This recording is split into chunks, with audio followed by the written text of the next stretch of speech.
Hello mga kalabada! Magandang araw po sa inyong lahat. Rogelio Tapang here with Laundrypreneur. And today I'm going to share with you the 5 basic customer expectations. Yun. Bakit mahalaga po yun sa laundry shop natin?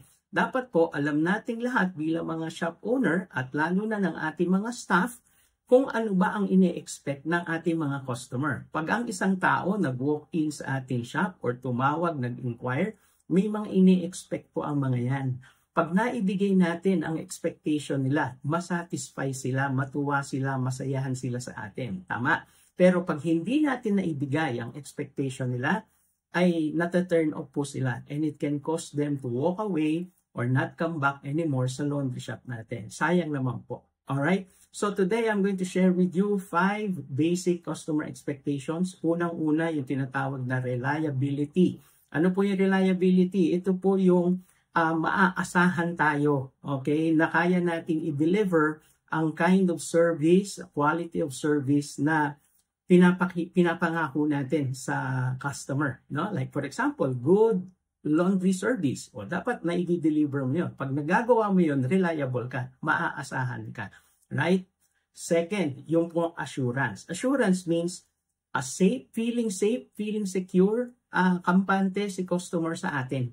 Okay? At isa pong reason dyan is because alam natin ang ating ginagawa. So, kumbaga, meron tayong sense of expertise, hindi ba? At na-assure natin sa ating salita, sa ating processes, ang ating customer kung na tayo pala ay talagang assuring sa kanila at sila ay pwedeng maging kampante sa atin. Okay? Ang pangatlong customer expectation is what we call tangibles, no? Tangibles meaning yung lahat ng nakikita, naamoy, 'di ba? Naririnig, nararamdaman sa loob ng shop nyo.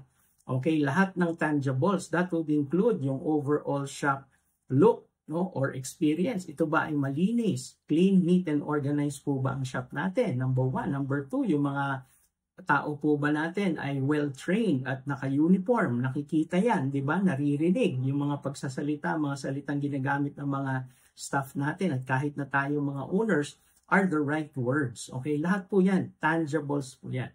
And of course, meron po yung pang-apat, empathy, which means naiintindihan po natin si customer, yung kanyang kalagayan. Let's say, for example, siya po ay nagre-request, medyo hanggang alas 6 lang pala kayo or hanggang alas 8 lang pa ako, medyo malilate ako ng kailangan ko na yung damit ko tomorrow pag ako ay nag-travel. Pwede ko pandaanan ng mga 9 o'clock or 10 o'clock coming from the office. So yung mga ganyan, iniintindi natin sila, binibigyan natin sila ng mga options or alternative solutions to their situation. So yan, iniintindi natin sila. Okay? Then finally, yung pong responsiveness, no? Gusto po ng mga customers natin mabilis tayong mag-respond sa kanilang mga pangangailangan. So, yung pong 5 na yan, okay? Reliability, assurance, okay? Tangible, and empathy and responsiveness. Ang 5 hinahanap ng mga customers sa ating laundry shop. And we have to make sure na tayo at ang ating mga staff ay kayang ibigay yung 5 na yan. Okay? Now, may darating po tayong webinar. It's called the Laundry Shop Customer Service Excellence Webinar. This August 21, 1 p.m. to 4 p.m. 3 hours po. Sama-sama po tayo ng new staff and let's learn how to provide good customer service para satisfied si laundry shop customer.